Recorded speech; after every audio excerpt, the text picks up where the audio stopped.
Beginning with the theory of dualism, in mid 20th century, the emphasis of development economists was on the underdeveloped countries or the third world countries which have just gained independence. And so they were trying to sort out the reason of underdevelopment of societies in Asian and African countries. This led Julius Hermann Boyke in 1953 to coin the term dualism, and he ascribed the existence of dualistic societies in third world countries as the major reason for their underdevelopment. In simple terms, dualism stands for coexistence of two well-developed systems within a country. This theory is based on the Indonesian experience but has got a huge application to other similar societies like India, where dualistic societies exist. Boyke described social dualism, whereas Benjamin Higgins concentrated on technological dualism.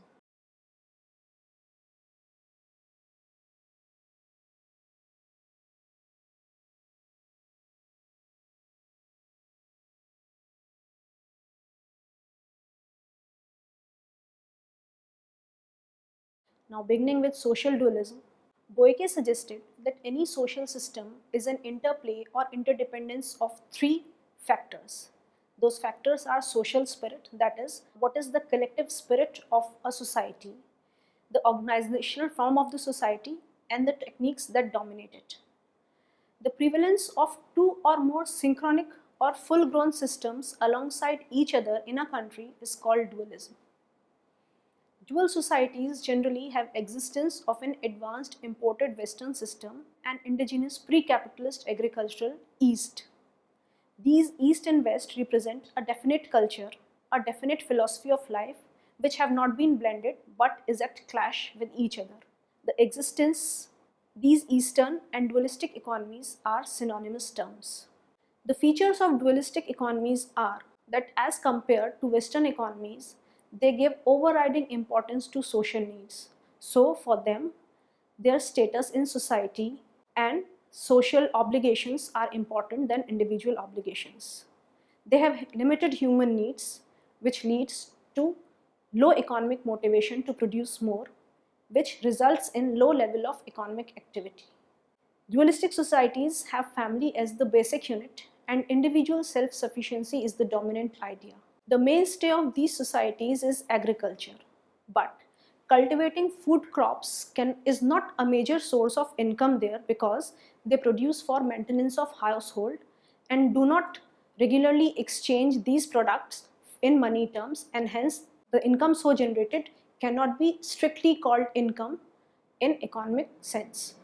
The supply curve of effort and risk taking in these economies is backward bending, meaning thereby that if the price of the commodity is more, they will prefer to produce less. The native industries in these economies have no organization, they are technically helpless and are ignorant of market. People are not induced to organize production or for collective investment. Labor in such economies is basically unorganized, passive, and silent, which leads to some certain specific kinds of unemployment in these countries. These are seasonal unemployment. That is, at the time, if sowing season is not there, people are unemployed. Unemployment of casual workers, unemployment of regular laborers, and unemployment of urban white collar workers. In such economies, development is not guided by economic needs. It is basically guided by their social needs. The reasons for underdevelopment in these societies, Eastern societies, is not the same as that of Western capitalist societies. However, the introduction of capitalism into pre-capitalist peasant economies disturbed the equilibrium of these economies, their economic system, and also obstructed the gradual development of capitalist forms, which is comparable to those in the evolution of Western economy. Any effort to develop pre-capitalist agriculture along Western lines may cause retrogression, as has been suggested by Boyke. So Boyke suggested that the Western system should not be intermixed with the Eastern system, Eastern economic system. However, this concept of social dualism was heavily criticized by Benjamin Higgins on the lines that Boyke suggested the wants in Eastern societies are not limited, which Higgins said was not true. The casual labor in these societies was not organized, which again Higgins said is not very true. Eastern laborers are not immobile, they are not peculiar to underdeveloped economies. It is not a theory but a description. What Boyke suggested does not confine into the outlines of a theory, but he has just described the Indonesian society. The tools of Western economics theory can be used in Eastern societies, and it does not provide a solution to the problem of unemployment. On these lines, Higgins criticized the Boyke version of social dualism, and so Higgins gave his own version, which is technological dualism. The technological dualism implies the use of different production functions in advanced sector and traditional sector. Advanced sector is the imported sector and traditional sector is the indigenous sector. The traditional rural sector possesses agriculture and handicrafts or very small industries. It has variable technical coefficients of production, that is, a huge amount of labor can be mixed with any amount of capital, and so they have a wide range of technique to produce agriculture and handicrafts. But primarily the factor endowment is such that labor is relatively the abundant factor. The advanced sector, on the other hand, is composed of plantation, mines, or large-scale industries. This sector has fixed technical coefficients. That means no technical substitution is possible. In other words, capital cannot be substituted by labor in this sector. So this sector is heavily capital intensive. This technological dualism increases structural and technological unemployment in advanced sector and disguised unemployment in rural sector. According to Higgins, technological dualism is more fruitful than the concept of social dualism because he finds that the actual pattern of demand has been such so as to bring increasing conflict between objective of optimal output and full employment.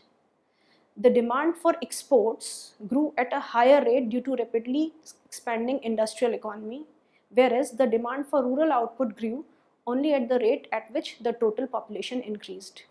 Because the advanced sector has fixed technical coefficients, it introduces labor saving techniques. In this type of industry perpetuates tendency to dualism. Summarily, the industrialization leads to the growth of population much in excess of the rate of capital accumulation in the industrial sector. Since this sector uses capital intensive techniques and fixed technical coefficients, it is not in a position to create employment opportunities at the same rate at which population grows. Rather, industrialization may even bring a decline in the proportion of total employment in that sector. Thus, the surplus labor has no other alternative except to seek employment in the rural sector. Before the start of the expansion process, the rural sector has neither an abundance nor scarcity of factors of production. In the beginning, it may be possible to absorb the additional labor force by bringing more land under cultivation. This leads to the optimal combinations of labor and capital. This capital can be improved land also as output increases. Eventually, good land becomes scarce. The ratio of labor to capital available in that sector rises steadily, and since technical coefficients are available, techniques become increasingly variable in this sector. For example, in many Asian countries, irrigated rice cultivation has been substituted for shifting dry rice cultivation. Ultimately, all available land is cultivated by highly labor-intensive techniques, and the marginal productivity of labor declines to zero or even below zero. Thus, with continuing growth of population, disguised unemployment begins to appear. Under these circumstances, farmers have no incentive either to invest more capital or to introduce labor saving technique. Besides, there is no available technique to increase the output per man and no incentive on the part of labor to raise production by themselves.